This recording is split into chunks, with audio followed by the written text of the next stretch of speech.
Welcome to First Responder Financial Freedom Podcast. We talk to first responders all over the nation who are investing and working on businesses outside of their first responder jobs. Our goal is to motivate and educate each other and help provide a better financial understanding for a better future. Now here are your hosts, Mike Webb, Tyler Thrush, and Aaron Foster.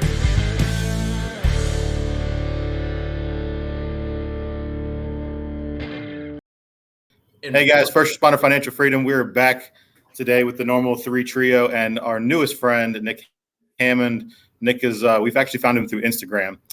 He's got about 110,000 followers, and he's known for the kitchen cooking and his cool Fireman podcast. So Nick, thanks for hanging on with us. We got a bunch of questions. This isn't our normal real estate financial podcast that we do. So I kind of want to just get your background. So how did you get into the fire service? So fire service, I was pretty traditional. Started as a volunteer when I was 16 years old. There was a volunteer fire department literally 3 houses down from where I grew up. So my brother kind of got into it and I followed suit and followed him. I started volunteering. Graduated high school, obviously, let's go to college. Let's go do that.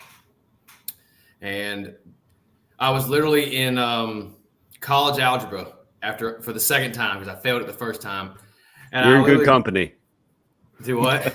You're in good company, man. Company. That's all three of us. And I just kept thinking, what do I want to do with my life? And I'm just like, I don't need this. I'm not saying you don't need an education. Education is... I tell people, go get your education. Because if you want to make money you want to work for the fire department or do you want to run the fire department? Because the guys who run the fire department, that's your 6-figure salaries, your planning research, your admin, the data gods. So, but I threw my college. Nerds. I mean, nerds make money. I'm just saying. True. I like. You want to do fun shit? You got it ain't cheap.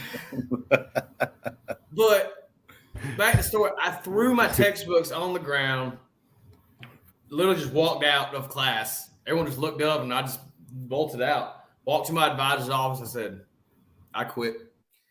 The next week, I started working at fire. I started working part-time at a pretty good-sized volunteer department. They had paid staff. They ran about 1,500 calls a year. And I worked there for a long time, really cut my teeth, honed in my skills, trained up, got certified up, and eventually kept working more and more and more at other places. And eventually got the call to what I like to call the show, which is like a municipality fire department. That's retirement benefits, a real big career department. So that's pretty much how I got into said fire service. And how long ago was that? Which part? When you got in the fire service to where you are now? How long have you been in the service for? I started the fire service in August of 2006. Okay. So for the better part of 19 years then. Almost 19 years. That's fantastic. Yeah. And then so I follow you on social media on Instagram. Actually, Tyler turned me onto your page, and when I saw it, I've got a couple friends that follow you as well. Mm-hmm. So you're like the kind of guy who goes out and does side hustles. You're a hunter. You got a family. Mm-hmm. You focus on food. So when you first started doing social media, you said before this podcast started, you didn't like social media. Why? What didn't you like about it? The 2016 presidential election ruined social media. It did. It did. Whether which side of the aisle you're on, it ruined it because there was so much divisiveness and just hatred towards each other. I'm just like, oh my God. And I know the old saying, I hate everybody equally. I mean, yeah, but I mean, I'm one of them. I don't know a stranger. I love it. I just love everybody. I'm easy to get along with. That's just my style. And I got off. I'm like, y'all can have this. I had all the social media. I had the Instagram, I had the Snap, I had the Facebook. I even had the Vine. I think, which was not really a social media app, but I mean, Like the Gary V era. Yeah, I mean, I had it all, but I got off. I was like, I'm done. Y'all can have it.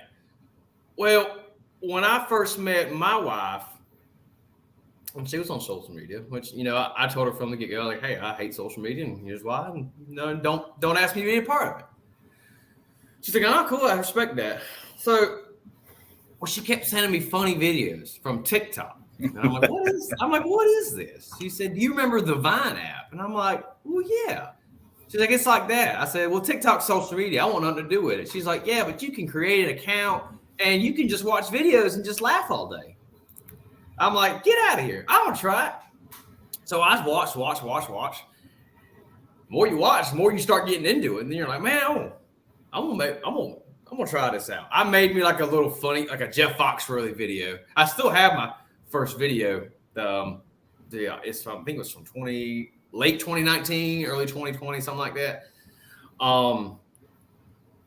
And I messed around with it, just poking fun. Well, I remember one day we were at work. It was a Sunday. We all know how Sundays are at the firehouse. You know, you usually have a big breakfast, like a brunch type deal. And I just took the camera and just said, we're having biscuits and gravy, eggs, sausage, bacon, you know, just kind of showed the buffet. I called Chow on the intercom, and it was just like, boom, you know, it was a hit. I was like, cool. So I did another one. It was a hit. And then, well, when I first started working at the fire department, I wasn't the chef. I wasn't the go-to guy. We had a senior guy who was a really good cook. So I filmed him cooking and just kind of doing some commentary. And it really, really, really grew from there. And that's how we got here today. So when did you start your TikTok account? Year, 2 years when it first started? 3. I've probably been on there, let's say 2 to 3 years. I've been on there since I think right towards the end of 2019. Okay. What is the primary social media platform you're using right now? I know we referenced Instagram, but is TikTok your go-to now? That's my biggest following base. Now I gotta look you up on TikTok. When I post a video, it goes to TikTok, Instagram, and Facebook. And sometimes Instagram video, if I do it on Instagram, it'll go bigger than TikTok. My views of TikTok are kind of up, down. TikTok is usually, Instagram is usually pretty streamlined. So I'm looking at your TikTok right now. You have 878,000 followers. You have 23.4 million likes, and you're following 1,668 people. Mm-hmm. That's a pretty big following, man. You got a lot of content on here and Instagram, but it seems like I didn't realize you were on TikTok as well. It seems like this kind of blew up. And now is this all like grassroots growth, just your personality on there and posting what you're doing and whatnot? Yeah, I tell people all the time. People tell me all the time I can cook. I said, no, I can't cook. I just know how to bullshit. But I love cooking. Don't get me wrong. But I'm not a next level chef. I'm a meat and potatoes guy. What do they say? You can't win them with wisdom, baffle them with bullshit. Yeah. I know a few tricks of the trade, but like yesterday, I made spatchcock chicken on the smoker. I did boxed potatoes, and I did smoked cheesy green beans and with some biscuits. That sounds fantastic. I'm looking at your Instagram. It's about lunchtime here on the East Coast, and I'm looking at your profile, and I'm like, man, I'm hungry as hell. It's lunchtime. Yeah. And you're sitting here eating in front of us. So I'm like, dude, I ain't eating all day. I'm just starving. So how did you learn? Did the senior guys teach you how to cook? Did your family teach you how to cook? Did you learn on yourself? Did you watch YouTube? How did you do it? So I started when I was growing up. I moved out of my house, my mom and daddy's house, when I was 20 years old. And I quickly learned I don't have any food. But I worked about every day. So, I usually ate at work, or if I worked late, I ate there. I didn't, at the house we didn't have much. Well, when I got home, I started to get home a little bit more. My roommate was Italian, like very Italian. And we got tired of eating out a lot. And he's like, I'm gonna teach you how to cook. So he taught me how to cook, like spaghetti and hamburger steak and stuff like that. Just not really Italian food, but just how to cook in general. Like, cool. I mean, I knew how to cook a few things. I mean, I wasn't totally useless. I mean, I know how to cook burgers and rice and stuff like that. But eventually, I lived by myself for a long time, and I'm like, okay, I really have to cook now. So I would make like just kind of meat and potatoes, chili, pork chops, and that is around the time where YouTube was really taking off as far as tutorials and cooking and stuff like that. And one guy I followed a lot was Kent Rollins. He's he's from Oklahoma. He's like a cowboy chuck wagon, outdoor cooking kind of guy. But I'm not. He takes Dutch ovens and like does outdoor cooking like coals and wood, which I really didn't care about cooking outside. I just wanted the recipe, like your cowboy stew or your shepherd's pie. That's what I really wanted. So I really watched him, and then I watched other people, and I hate watching the Food Network because I do, but because people on there, they're cooking with stuff I ain't never heard of. Like, what is that? That's a banana peel. No, it's this fruit from Puerto Rico, and you can only get it at Fresh Market. It's $8.99 a pound. I'm like, I would never cook with that. My favorite meal is corned beef hash, eggs, and hot sauce. So I know you hunt. So do you hunt for your own food? Do you store it? Do you process your own food? How does that look? So I did some hunting this year. I'm slowly getting back into it because I have a stepson. He's 10, and he's really getting into the outdoor lifestyle and the country boy life. Right. And, obviously, if I were to kill a deer or a turkey or whatever, I would harvest it and freeze it, this, that, and the other, and teach him how to do that. And I want some heads on the wall too, right? Because I live in a 1970s farmhouse, so I mean it's only fitting. But as far as like going in the woods to go grocery shopping, no, not necessarily. So here, I was telling Tyler yesterday, we were all texting back and forth. Like, told him I was he needs to take up gardening if he's bored, and he started making fun of me. He's like, I'm 42. Gardening's an old man thing. I garden. Like, I like getting fruits of my labor out of the ground. I don't hunt as much as I did when I was younger. Right. But at the same time, like, I look at inflation right now, and inflation is legit. Like, everybody who's saying it's only 10% going up right now, I'm like, yeah, you can kiss my lily white butt. Like, that's the prices that I'm paying for food right now is up 30 or 40% where I'm at. So, I mean, I like the idea of having my own garden to pick from, own salads to eat, own meat to process. And I know a lot of firefighters and cops that are listening, the first responders that are listening, a lot of the guys do their own hunting as well. And it saves a pretty penny. It's just, it's just like a job. You got to change or trade time for money. You got to sit in a stand at, 4:30, 5 o'clock in the morning and hope that you get something, unless you have your own, you have your fields and your sizes of animals, and you can kind of plan out your year and know when they're coming and going. Like, there's ways to get into hunting, but like, you pass 3 or 4 deer on the road on the way into work. Did you pick them up, throw in the back of the truck? Roadkill Cafe, buddy. I know a guy, but so Nick we kind of talked about the social media, like, so you said you didn't like it. Obviously now you lean into it a little bit. We're back. It's a right? it's a full blown business now. Yep. Okay. I was going to say, so one of the questions I was going to pose, and this is always a fun hand grenade to roll into the kitchen table and then walk out, is social media good for the fire department or not? So, and it's kind of a fun conversation starter because, like, without social media, I never would have met you, right? I never would have met a lot of people, right?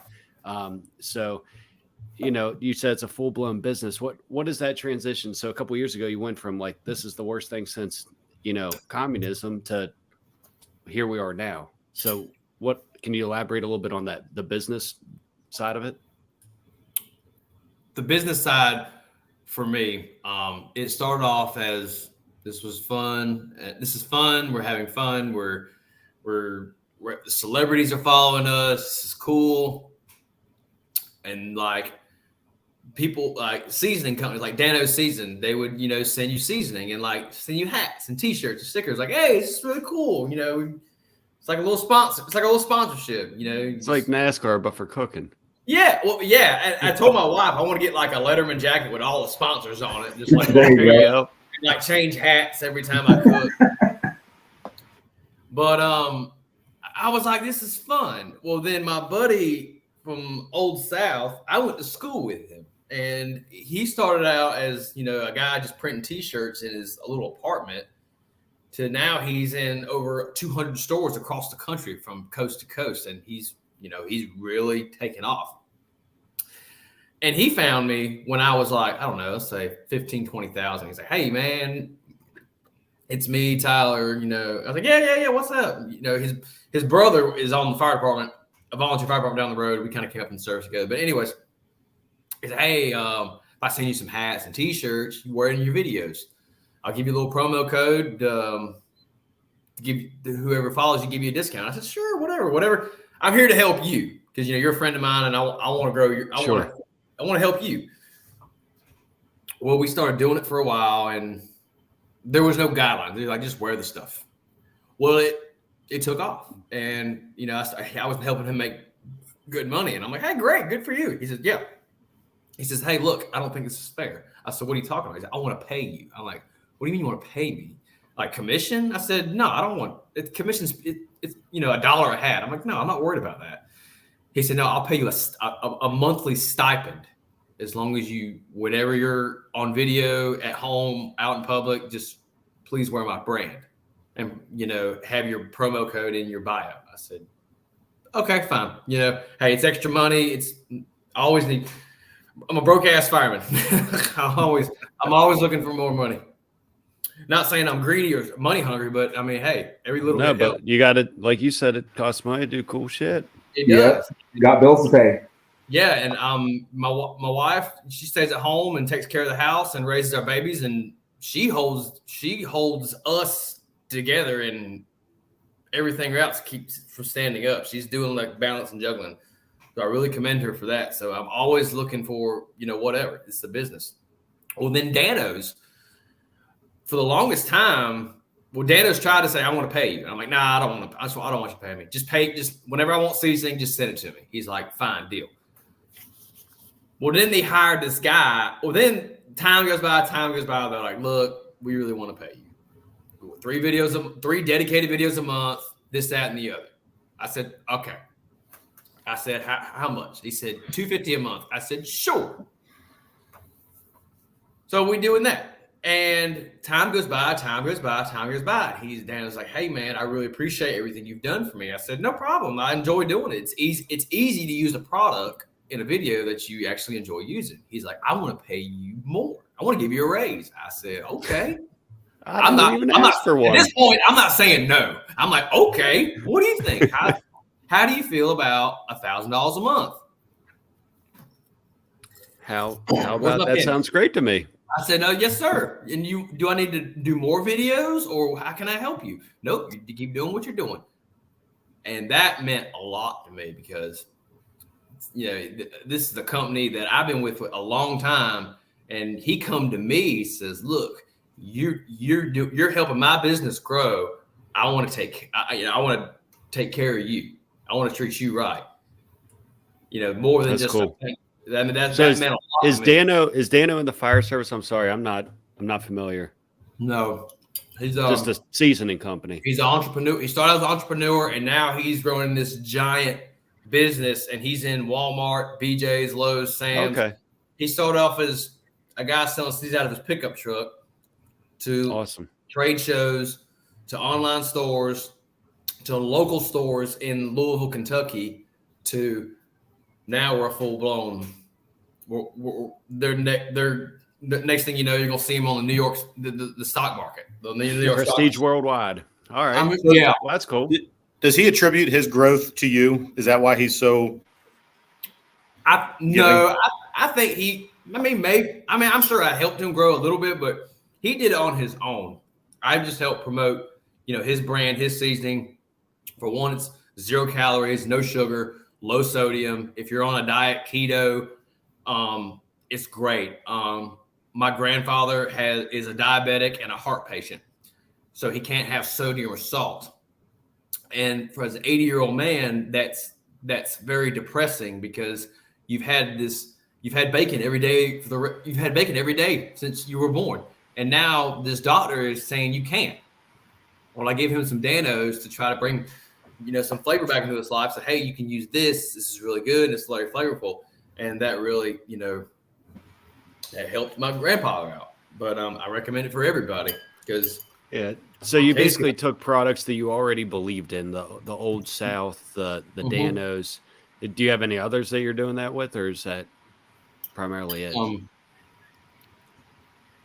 Dollar Jerky Club. I do some videos I do 3 videos a month for them. The cooking videos, and I showcase the products. I have a promo code. They pay me a stipend monthly. We just signed a partnership with Gorilla Grills. It's a pellet smoker grill. I just posted a video yesterday or day before. I saw you dragging it across the ground of the box. Yep. Well, I'll tell you what, that joker's heavy. Go push. It looked like it was heavy. In true fireman fashion, no shoes on with his flip flops on. I was like, perfect. That looks like a fireman right there. Yeah, it's like deep sea fishing. Danos is in Amazon. Danos is in Walmart. Danos is, they're all over the place. They're a big name. Yeah. The hot chipotle and the spicy is probably one of my favorites. So the sponsorships, like all the sponsorships you got, they all came to you, or do you approach them, or are you trying to expand that? How's that look? Gorilla Grills, I reached out to them. Just said, hey, let's collab. Let's discuss a partnership. Literally, I'm fishing. I'm fishing for deals. I am my own agent. I'm my own person. I don't have nobody representing me. I tried to get a company to represent me. They said we don't have any room. We don't have the agents to take on more clientele. And I'm like, okay, cool. And my wife really encouraged me, like, you can do this. You have the personality to talk to these CEOs and these companies to sell yourself, like kind of whore yourself out there. Which and I said, okay. So a lot of times I'll just get on Instagram and I'll message a company. Hey, I'm so-and-so. Here's my following platform. Here's this, that, and the other. Would you like to maybe collab sometimes, discuss a possible partnership? And they'll usually either don't reply, which is fine, or they'll send me a message saying email partnerships@yah.com. Okay. I'll send them an email, wait to hear back. If I do, usually it's, hey, we like you. Let's discuss this. And that's how Gorilla Grills took off.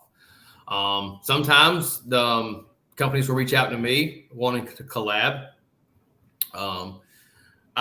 Sometimes I will do products for videos exchange. It depends on the product. It's not something I do anymore. It just really depends. If Ford called me and said, hey, we want to send you a new pickup truck free of charge. Okay, yeah, I can do a couple videos like that. I'll be your Huckleberry. Yeah, you know what I'm saying? But stuff like that. Like I had one company that said a vape company said, hey, we want to do a collab. I'm like, no, I don't vape. Yeah. If Copenhagen said, hey, we want to send you a lifetime supply of Copenhagen wintergreen, where do I sign?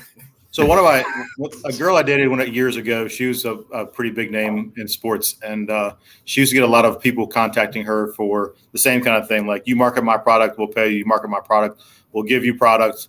And it gets to be a little bit overwhelming for people in those positions because people always want something from you. They want you to do something for them, for something in return. And it can get a little like, you don't like vaping. So it's like, why would I waste my time doing the vaping thing if it doesn't fit my personality or the message I'm trying to portray? Right. Like, how often do you have somebody approach you and say, hey, promote my dog's chew toy and, I'll give you a free dog collar from it? Like, I get that fairly often on one of my pages. Almost every day. Yeah. For some reason, this women's clothing brand wanted to collab, and I'm like, did you say Did you Bud ever see Light me is in what you're yoga saying. Bud pants? Light wants you to sponsor him. Do what? Bud Light. Yeah, but no. Well, I started thinking my wife would like these yoga pants, and I'm like, my wife has 100 of them. No, but a lot of stuff. A lot of it's companies overseas, like China. Yeah. We did. We've done collabs with the power strips, a webcam. Have they ever shafted you, like let you high and dry for what they promised you versus what you did? No. No. And China's time zone is different than ours. Like when we're sleeping at not East Coast, I'm on North Carolina. East Coast, when we're sleeping, they're awake working. So like I'll get emailed in the middle of the night, and that's when I reply to them and stuff like that. I just imported an excavator from China. I just got the email saying it just showed up in Baltimore Sports. So it's stolen in no time. Happy having conversations with them is like there's only like a 3-hour window every day to have a conversation to figure it out. Then you have the language barrier too. But I mean, it can be a fruitful conversation, if it's something you want to pursue. Yeah. So Nick, you're only using products that you believe in, which I think is really cool because you've taken something that you enjoy and just basically like, a lot of people talk about cell phones being bad and, if you're a parent, I'm sure you've had this conversation in your house. Are devices good or bad for your kids, right? And there's a lot of like, hey, you can use this as just to amplify your podium, or you can use this as something to just consume your time, like you were saying about watching all the TikTok videos and going down rabbit holes, right? But you've turned it into something beneficial for your family, and you're only doing it with products that you support, which I think is super cool. So is that something you look to continue to build, or you're just kind of riding the wave while it's there? So the sky's the limit. I'm gonna keep growing. I'm gonna keep cooking. I'm gonna keep growing. Sometimes it's frustrating. Everyone grows at their own pace. Have you ever thought about approaching like some of these? Like I know you like the Food Network was one of the things you said. I can't cook with that stuff. Have you ever thought about approaching the network and say, hey, this is who I am. This is my personality. I'd like to pitch you guys a show on this is what I do. I know a lot of people who do that get turned down, but like if you have enough of a following, it'd be a no-brainer. Depending on HGTV or Food Channel or whatever channel you might be, like you have to pitch it to them. Have you ever try to get in front of them? No, because I know I can't dedicate my time with that. If I'm not at work where I'm doing Boy Scouts for my son, or I'm helping my wife take care of the house, take care of the kids. I got a pretty big family, and we're very active. We're either going to the beach. I have a camper. We love going camping. And a lot of times when I go camping, that's kind of my social media break. Of course, I'm cooking when I'm camping, but I don't typically film when I'm camping. I mean, that's just kind of, I don't do a lot of it. Every now and then I will, but I kind of don't. I don't hang, and I don't have, the only equipment I have is an iPhone 14. I have a ring light and a little, and like a tripod, and I have 2 tripods. I have a big one and I have a tabletop. That's it. I don't really have a Sony camera. I mean, I don't either. I'm the same way. I've got an iPhone that I need to replace the screen on because I keep dropping every time I'm doing some work. Yeah. But I mean, sometimes it's all you need. Like there's the iPhones nowadays are better than the cameras were 20 years ago. So 100%. If people are looking out there and like trying to get into this, you guys obviously have to have content. You have to have the personality to draw people in. Like what other recommendations would you have to kind of grow somebody's platform? Are you doing anything else? Well, camera quality and lighting is really big. Man, sometimes you got to do your research too. You got to try to not necessarily stay with the trends. Be your own. I always say be your own trend. Somebody told me a long time ago, if you take you put music in your videos and like put the volume down like 5, it'll help your videos grow. Like Morgan Wallen songs, Luke Combs songs, whatever's popular in the world right now. Right. I mess with that a little bit. Sometimes I think it helps. Sometimes I think it doesn't. So, I mean. Have you ever gotten flagged for any of your content? Yes, but I've appealed it and won it every time. It was. What were the reasons for it? I had a woman. I made chili one time, and if you don't know this, there's more than one way to make chili. A lot. We're gonna talk about chili. Well, if you put beans in your chili, some people will call you a sociopath. I like beans in chili. I know Texas is like that's it's soup. Blasphemy. Yeah. Whatever. I mean, us, the East Coast and the Southwest. Granted, our morals are the same, but the way we cook and stuff is totally different. Right. But anyways, she said something about my chili and said I don't remember what she said. She said something really nasty and real snarky, and I didn't like it. So I replied to her comment with a video. I threw a loaf of bread on the counter and like some lunch meat, and I said, "Make you a ham sandwich." And basically it was like, I'll treat you like if my 10-year-old says I don't like this, I'll say, go make you a sandwich. And I got flagged for bully harassment. I'm like, no, not today. I filed an appeal, and within 48 hours it was back up. And that sounds like a comedic response to me. Like that's something you just get a chuckle out of. I'm sure a lot of people wear very soft, very thin feelings, so I'm sure it got into somebody's skin. Yeah, don't come at me, attack me, and then if I have a rebuttal, get all upset. Yeah, don't get butthurt if you started it. I know in this line of business, I'm going to get criticized for my cooking, or it's because it's not the way you made it, or you saw the most minute detail in my video. And as soon as one person points it out, everybody follows suit. And 99% of the times, I leave those comments up because haters drive my numbers up. But sometimes if it's like if someone's just being flat out racist or really political or just downright ugly, then I'm kicking you. I'm kicking you off the comment thread and I'm blocking you. So keep it healthy. Keep it moving forward. Don't get bogged down by the negativity. Yeah, you have every right to criticize my scrambled eggs because yours might be better. I did have one lady. This was recent.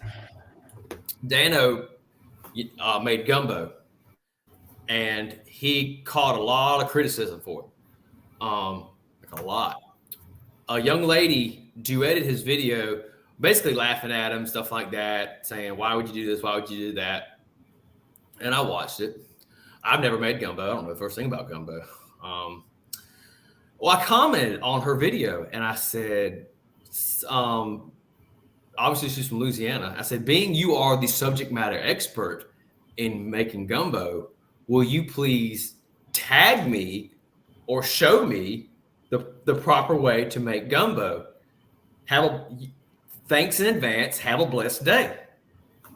And she replied, and oh my gosh, she called me narcissist. Said if I was a man, you wouldn't have said that. I'm like, thinking about it. I promise you, I would have. And probably worse. He said I'm harassing her and I'm a public servant. How dare I? I mean, just dragging me through the mud, like calling me like a pig, just every name you could think of. And I'm just like, whoa, dude. And like, I got on there. I commented. I said, ma'am, I apologize if you took it the wrong way. And I've never made gumbo. I don't know the first thing about gumbo. And I honestly wanted to know and this, that, and the other. And she's like, then she said, you and your dude bros, fire bros are in here bashing me in my comments. Must be a nurse that did it. Huh? Must have been a nurse that dated the fireman. Charge nurse. I don't know. It didn't go well. I started going through the comments, and they were defending me like he didn't mean anything by it. He was just being nice. He doesn't know. And I don't know. I just like. But that controversy helps boost your ratings too. Like once people see the back and forth, they're going to be like, "Oh, who's this guy?" Because let's be honest, everybody's nosy. So like, what did he say? What is his content? Why is she calling him this? So that drives people to your page. So controversy sometimes, what is it? Not all exposure is bad exposure, or not bad exposure is not all bad exposure is bad for you, or something like that. Well, yeah. I mean, look at Donald Trump. A bad exposure and bad publicity across the media got him elected. Yeah, I'm about 10 minutes away from the White House, give or take, and there's a lot of political stress in this area. Yeah. That's a whole nother podcast. More than usual. So you're at DC Fire Department? Yeah. I took a class. I took a class with a bunch of your guys at Pueblo, Colorado at CERTC. Oh yeah, so you're doing the explosion stuff. Yeah, the hazmat. I'm on hazmat. Hazmat and bombs. Yep. Yeah, and I don't remember their names because this was years ago, but I know we went to the pub and had a great time. That sounds accurate. They were some of the nicest, coolest. We hung out with them all week. They were the coolest guys ever. Yeah, them. So we used to do that. We used to send guys there. We used to send guys to Anniston, Alabama for WMD training. Yeah. And that's, again, like you can meet people from all walks of life all over the country, and it's a really good time. It's just you experience stuff with each other. So do you ever bring other guys onto your podcast? I know you have there's pictures of your son on there on Instagram, not your podcast, your social media accounts. Like you bring other guys in the department on there? If they want to be on there, I'm happy to include them. A lot of my guys are pretty camera shy. They don't want to be on it. They're like, yeah, not for me. Some people are like, hey, let's make a TikTok. And I'm like, absolutely. What do you want to do? And, something like barbecue, let's make Brunswick stew, or let's do this. If you want to be in it, if you want to make a TikTok together, I'll be glad to either put it on yours, put it on mine. How do you want to do this? So, I mean, I'm all for it. I don't single anybody out or kick anybody out. Everybody's welcome. Have you ever tried to do partnerships with other guys who are different, like a hunting person or like a sports person or an athletic person? Like, have you ever tried to expand your reach by partnering with other people or thought about it? As far as big names like celebrities, not really. I like doing it with my friends and people I've met throughout this social media journey. Just tossing beers across the screen, catch them and then toss them back and just stuff like that. I want to see you, Martha Stewart and Snoop Dogg on the next TV show. I want to be in a Corona commercial with Snoop Dogg. It's more fun. That'd be some dynamics there. So, do you get any pushback from your department or any of the guys? Are they pretty supportive with this? When I first started, so you have to think, the upper admin they came from a time in the fire service where social media did not exist. So they don't have. It's not to them. You don't need social media and this, that, and the other. We're a fire department, this, that, and the other. Well, we had a couple guys who were senior ranking company officers and then a few admin who were just like, no, not happening. I hate it. No more filming at the station, this, that, and the other. Well, time goes by. They retire and a policy update comes out where basically you either have to have the logo covered on your shirt.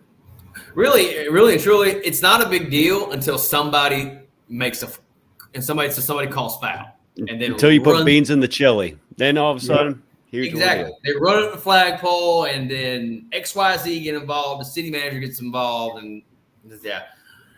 I think it's okay now. Nobody's really complaining about it. And a lot of people who did complain, they are long gone. So if they do complain, I will say, fine, I will adhere to policy. And the only thing the policy says is I have to keep the logo covered. And there's nothing they can do about it.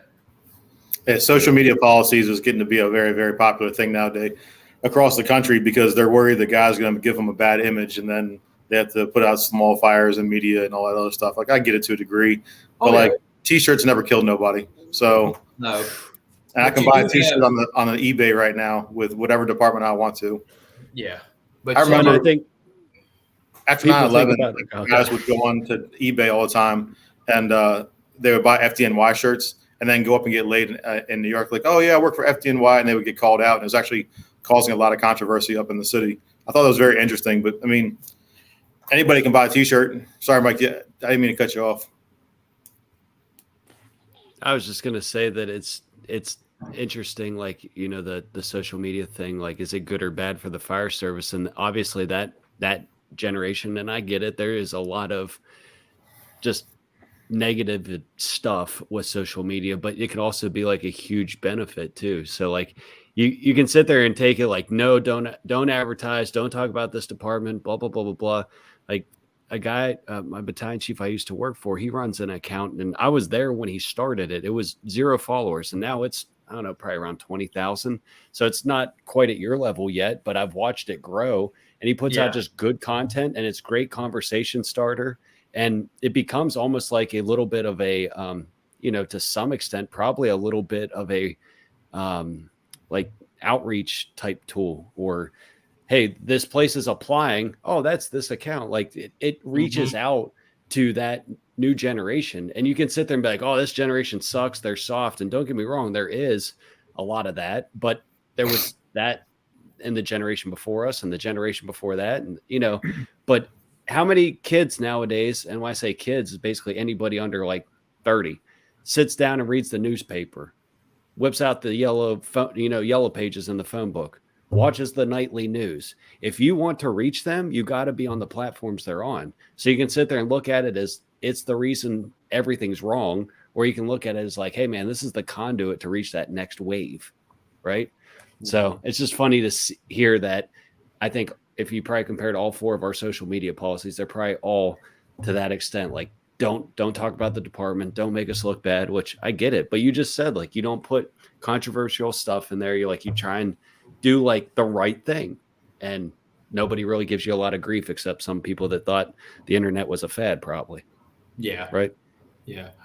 You have to, today's society has changed, and the way they get their entertainment and the way they get information, it's literally in the palm of their hand. You know, cable TV and hard copy and paper ads, they're almost gone. I mean, everything's gone digital.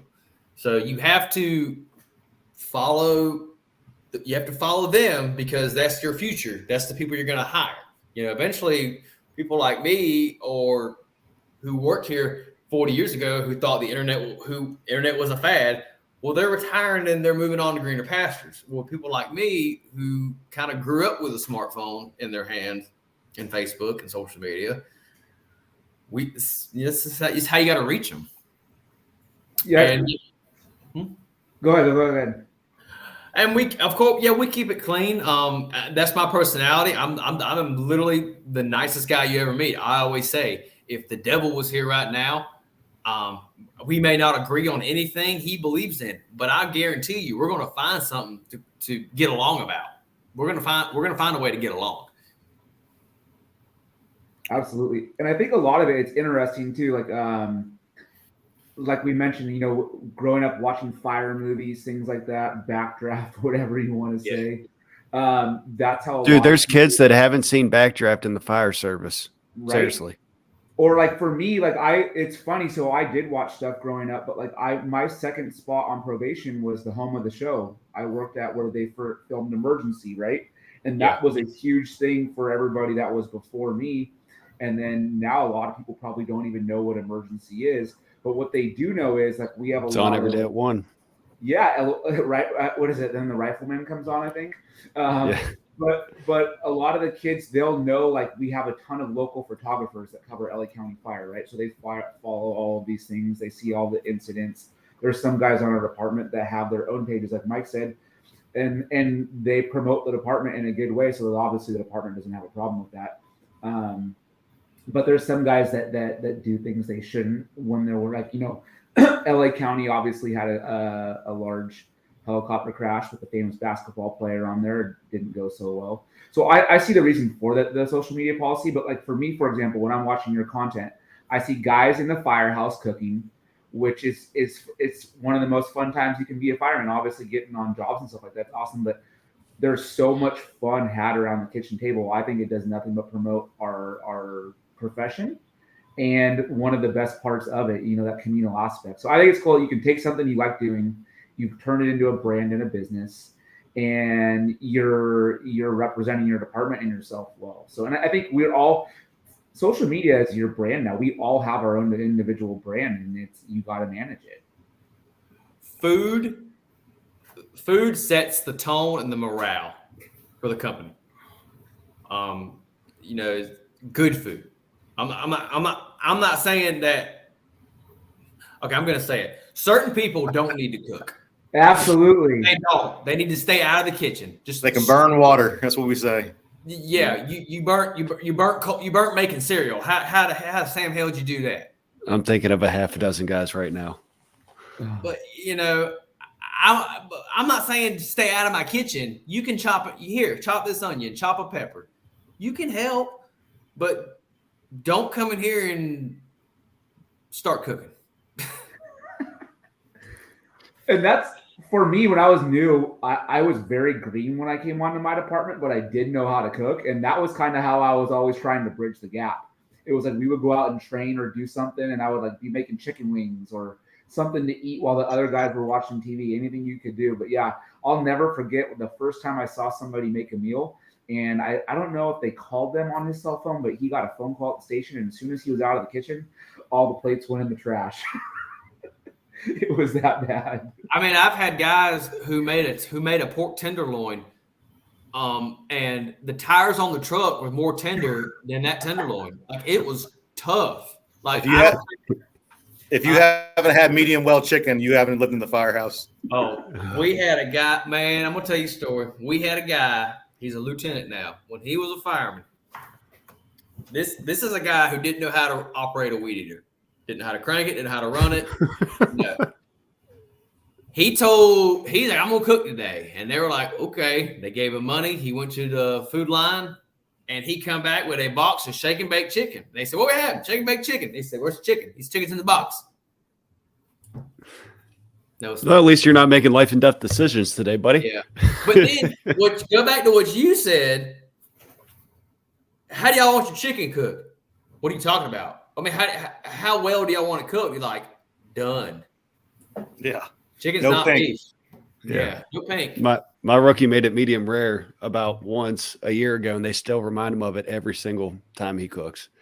Oh, so, man. What do you guys typically pay? I'm just curious because this is a big shift, and I've been working a little bit of trades here and there. What do you guys pay a shift for your food? Like, because everybody thinks, to eat good, it's probably expensive, but I'm just curious what.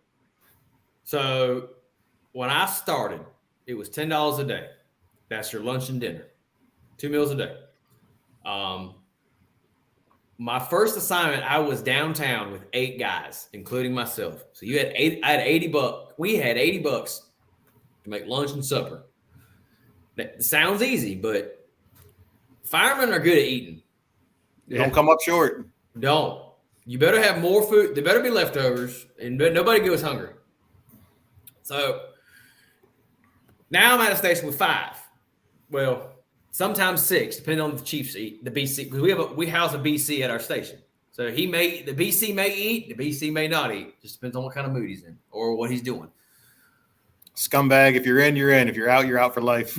Yeah, and I get it. Sometimes he gets pulled into admin or has a personnel issue. This shit happens. We'll save you a plate. But anyways, we work a 3-day cycle, rotational 24 with 4-day breaks, the Kelly schedule. So we pay $40 a cycle, and that covers your meals across the cycle, and that also covers our the Staples Fund. So the community, like your coffee, your ketchup, your mustard, that all ships pay into. It's a kitty. So, but I try my best to keep it under $50. It becomes a game. Now it's a game. Yeah. So here's how I roll. You're gonna get a meat. You're gonna get a protein, and it might be one piece of chicken. It might be a piece of chicken and this and the other. But I always go heavy on the starches: potatoes, rice, have some bread. Because when they go back for seconds, I've noticed this about firemen. When they go back for seconds, they're usually not going back for meat. it's usually French fries, potatoes, another biscuit. They're not going back for green beans. Sometimes they will, sometimes they won't. But it's always the starches. Like if you have like beef and gravy, they're gonna get rice and they're gonna get some gravy on. So I really try to load them down with the starches, so that way because that's your filler. Your protein that's your protein that makes you chicken, beef, pork that makes you happy. But Mike, what do you guys pay? That's how I really get them in. Mike, what do you guys pay? My shift still does $10 a day for lunch and dinner, and then my shift runs the commissary, so I think he called it the staple fund. Each shift puts in $70 a month. So we used to pay like the $10 a day. We would usually make enough money throughout the month. Our shift would just use $70 out of our kitty to pay for that. But with the price of food over the last year, we'd now just kick in an extra $10 at the beginning of the month for it. How many guys? I have 7 on my shift. How about Tyler? What about you when you were there? We do 10 for 1, 15 for 2. We're in California. It's expensive. And then as far as we call it our house fund, we pay $60 a month each guy. And we have 10 guys a shift.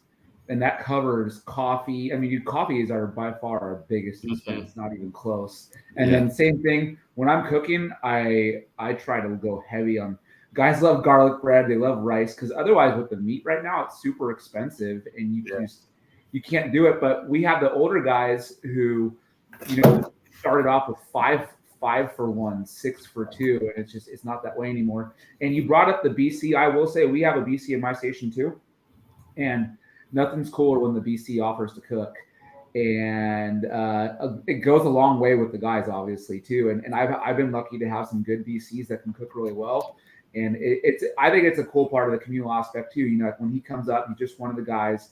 He'll get in the dishes, stuff like that. So yeah, we pay 15 for 2. And that's still tough, honestly. I mean, with 11, we'll have 11 when the chief's eating with us, and that's still tough. A lot of places where I work are 15 now. Our shift is just still holding out.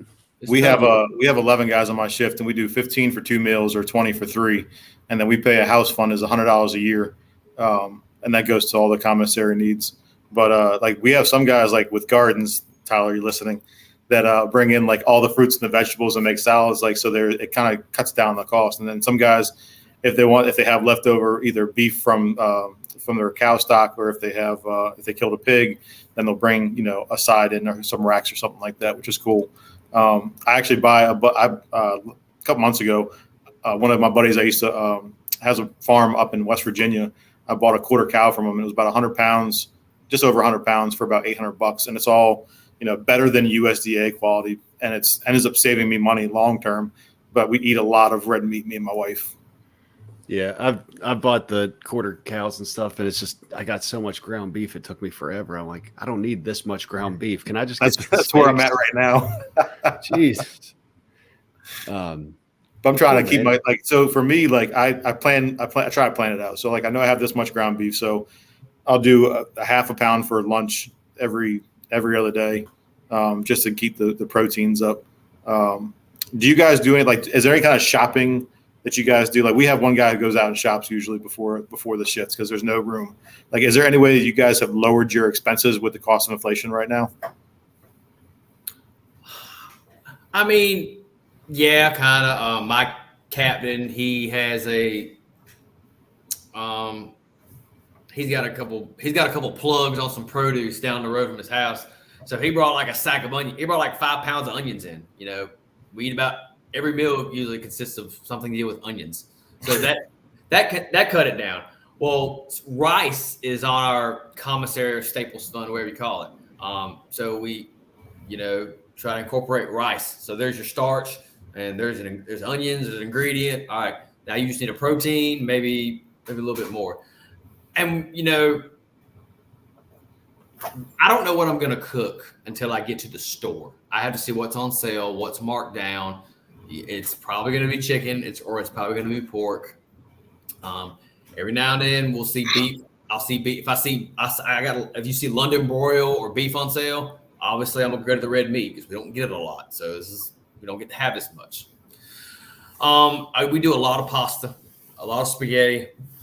A lot of spinach, sausage, pasta, just whatever you can think of. I mean, I think with today's society, since a lot of people don't cook, it's the either order in or have somebody make it for you. Go out to have meals. I think a lot of people blow a lot of their financial budget on meals because they don't know how to cook. And when they do start realizing how to cook, they go on Pinterest and they try to buy all these things, like you said earlier. They don't even know what it is or what it's called, but they're like, well, Pinterest told me I have to have 2 pinches of this and 3 tablespoons of this. I'm like, that's not how you have to make it. Like, just teach yourself how to cook. It doesn't have to be a gourmet meal. I have never followed a recipe to the T. I always just say, give me the foundation. I need this, this, and the other. Okay, that makes sense. I don't need this. I don't need this because if marjoram. I just found out what marjoram is. I'm not going to buy marjoram because I'm only going to use it one time. That's going to be a waste. So I'm going to substitute it, or I'm not going to put it at all. I promise you, it's like garlic. I love garlic, but if it says you need garlic, I don't have garlic. I'm not running out to buy garlic. It'll be fine without garlic. You know what I'm saying? It's make it your own. That's what I always say. Mike, do you cook at your firehouse? Tyler, do you? I do occasionally. Like right now, I got a guy that's on the promotional list. So whenever so typically our backstep fireman is the one that cooks for us. So whenever he rides the seat, I usually cook, but I usually just stick with Strombolis. That's what the guys usually want when I cook. Oh yeah, so good. How about you, Ty? Were you a cook? I cook a lot, man. We all cook, but like I said, I was really green. I always stepped up to cook anywhere I worked too, just as a way to thank the guys. And I love it. I mean, it's a big part of my thing. I love being in the kitchen. I love, shooting the shit with the guys there. And I like to smoke food. So we have a Santa Maria grill in the back of the station. We got smokers in the back of the station. Nice. I don't even know what that is. The Santa Maria grill. Yeah, well, our chief welded it. So one of our BCs welded it, and I mean, we're in California, so we use that for chicken, all kinds of stuff, man. And I like being outside too. So it's just, it's a big deal. It's funny, like one of my favorite things, and one of my, like I said, it's just I think so much happens in the kitchen. Guys are drilling while you're cooking, anything like that. I think it's legit. So I love to cook. And if guys don't want to cook and I'm not on the squad, then I'll even cook for them too. I don't mind doing it. Usually for squad, it's our the squad is the Johnny and Roy thing, right? The correct. Yeah. So see, for us, that's like a rescue company. Yeah, and so we can't cook on that, but we'll usually our truck day. Medics usually get 1 to 2 truck days a month. That's when we'll usually cook. My buddy at work affectionately calls me the crock pot king because if you're at a busy station, everything goes in the crock pot. Shredded barbecue chicken, some kind of mash, some kind of beans, some kind of shepherd's pie. It's just one of those things, like if you know you're going to have a busy day, put it in there, set it, forget it, and come back, especially if they got you out there doing being the errand boy for the department or running stupid stuff all day. So I like the crock pot just as a guarantee that we get fed as soon as we get back, not wait until 9 or 10 o'clock and end up having to order pizzas and such. I was going to say every now and then it's Costco pizza. You just sometimes you got to do. I've heard that it's so yesterday, good. Man. There's 100 people in front of me at Costco yesterday. And it's just not worth the money for me to spend there. It was just such a pain. Yeah. Do you guys buy in bulk at all for the firehouse to save money? Yeah. I will sometimes. If I'm out, for example, if I'm out and about and I see I think I was at Sam's the other day and they had a beef tenderloin, a really big one, and I think it was 99 cents a pound. So I said, snatch. I said, guys, bringing this to work tomorrow. This is it. And it's not necessarily just me saying that, hey, I'm deducting 10 out of chow next week. No, I got this on sale. We're gonna eat this because times are tough and we all help each other out. You got to be a company man. There you go.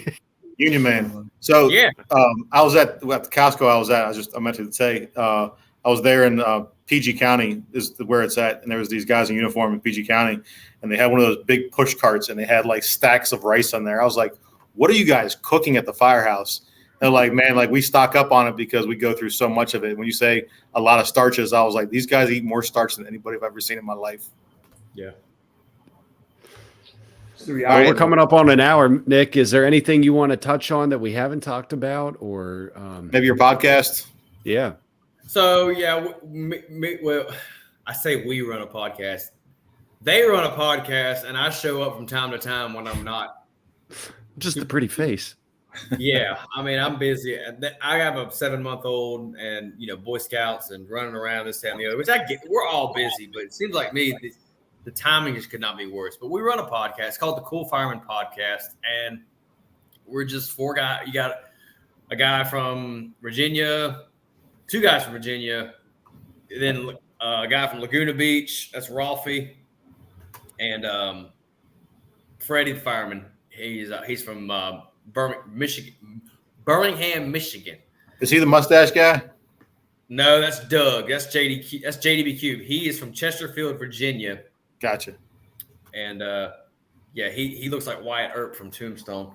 But, and I feel like those are guys that you can collab with really easily. Yeah, Doug, which they're all my good friends, but me and Doug, we hang out somewhat often. We just went hog hunting recently.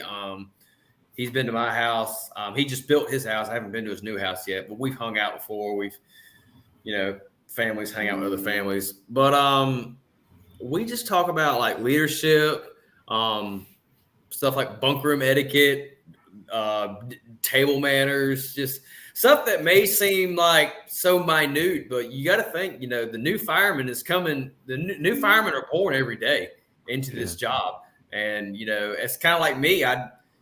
People who get hired on, I can't tell you how many times this new generation doesn't know how to cook. And I try to keep it short, sweet, and simple. Meat and potatoes. And that's kind of where my angle is when I go to cooking. I'm not cooking just for the average household individual. I'm cooking to show the new guy, hey, when it's your turn to cook, make this. If you're going to make chicken, get a meat thermometer. Don't be a hero. Get a meat thermometer. When it says 163, you can pull it off and wrap it in aluminum foil. It'll finish cooking. Or if you want to pull it at 160, be safe. It says when it says 165, I'm pulling it. You won't go wrong. It'll be great.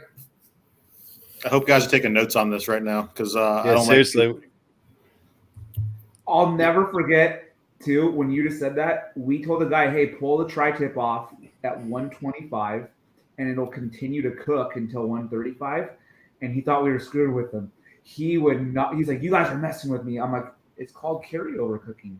He's like, "No, I don't believe you guys." I'm like, "All right." But he thought we were messing with him with carryover cooking. I'm going to ask you some final questions, and this is actually for everybody. I'll start with Tyler. What's the worst meal you've ever had at a firehouse? Easy. I already that thing I had. It was oregano. This is how bad it was. Oh gosh, I feel bad saying this, but because it was literally oregano crusted chicken. I don't know what it was supposed to be. Yes, it was the most unpalatable thing I've ever eaten. It sounds like it would burn. It was so much oregano. It looked like it was breaded in oregano, and gotcha. I couldn't eat it. Sorry, Robert. Mike, what about you? What's the worst meal you've had at a firehouse?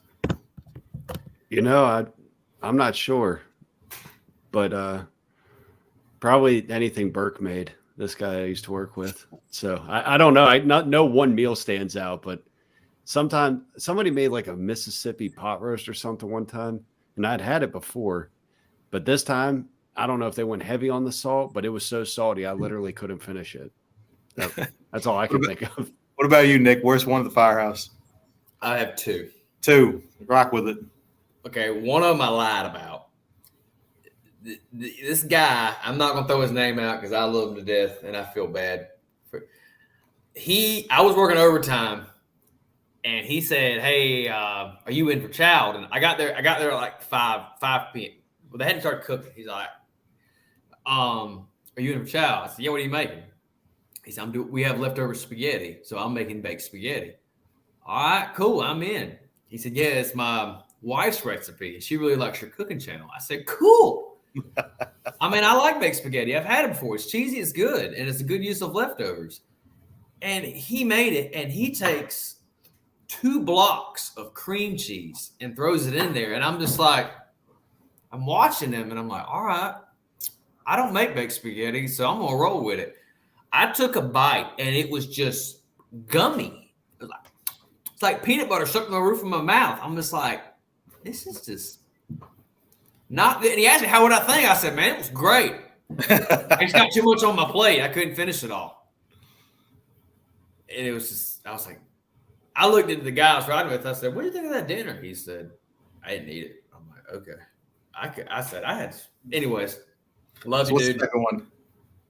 This second one, this guy, he said, I'm doing a country fried steak. So, okay, cool. Well, he did them in like the oven, like the crock pot style. He didn't like fry them like this, like, you know, whatever. Cool. He cooks them in the oven with the gravy and everything on it. It's cool. He takes them out of the oven. I look at them, and it looks great. I'm like, hell yeah, I'm going good right there. He goes to the grill. I'm like, whoa, what are you doing? He takes tongs and just starts putting the meat on the grill. And I'm like, why? Oh, we got to char them up a little there, Bo. It tastes good. It was like briquettes, charcoal briquettes. It just wasn't good. The rice, That was terrible. the rice and the bread was good. That's good. The starches saved you from starving to death. I couldn't eat it. So mine, this wasn't my meal. So my buddy, I was detailed out that day. A buddy of mine was the officer. So I got a call from later on. He's like, hey, man, how do you make grilled cheese and ham? I was like, what do you mean? He goes, we're having grilled cheese and ham, and the food is making the guy sick. I was like, you put either butter or mayonnaise on the bread, you put that to the frying pan, you put the ham and the cheese on inside, and then you flip it when it's ready. Why? He goes, because he's like, the guy that you have working with me, he put the mayonnaise in the inside and didn't tell us. So everybody's eating hot mayonnaise, hot ham, and melted cheese on it. And he put water in the stew, so it tasted like water and hot ham. I was like, that's probably one of the worst, easiest meals you can screw up. I don't know how he did it, but yeah. So, all right, Nick, let's wrap this up. If people want to find you on any of the social media platforms, where would they find you at? Literally go to Google and type in Fireman 1231. I'm on TikTok, I'm on Instagram, and I'm on Facebook. Give me a follow. I'm very interactive.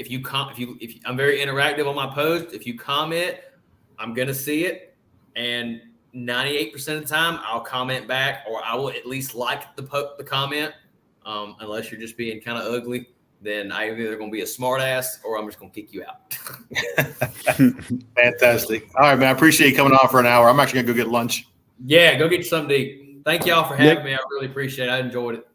Yeah, Nick, if you don't mind, can you share just send us the links to your Old South and your Danos and stuff? So we want to make sure we try and support you for carving out a little bit of time. Or is it all in your links in my, just go to the link in my bio and all my links are there. I've got a couple other companies on there that I have worked with that I stand behind, like Tactical Baby Gear. They have a really lot of cool stuff as far as like backpacks and bait carriers for like dads. Moms too. They don't single out women or anything like that. But it's more for that the veteran service who's now a father. Also, we have a Fire Science Nutrition for your pre-workout and your supplements for your for the CrossFit crazies. CrossFit is a cult. I don't care what they say. It's literally CrossFit is literally, let's work out. Did you throw up? No, you didn't work hard enough. I swear I did. But Get the scrap dough. Nice. Well, thanks for coming on today, Nick. I look forward to it. If you ever want to do it again, I'd be happy to. All right, man. I'm going to get some food. I'll chat with you guys soon. All right, see you guys. Thank y'all. See you guys.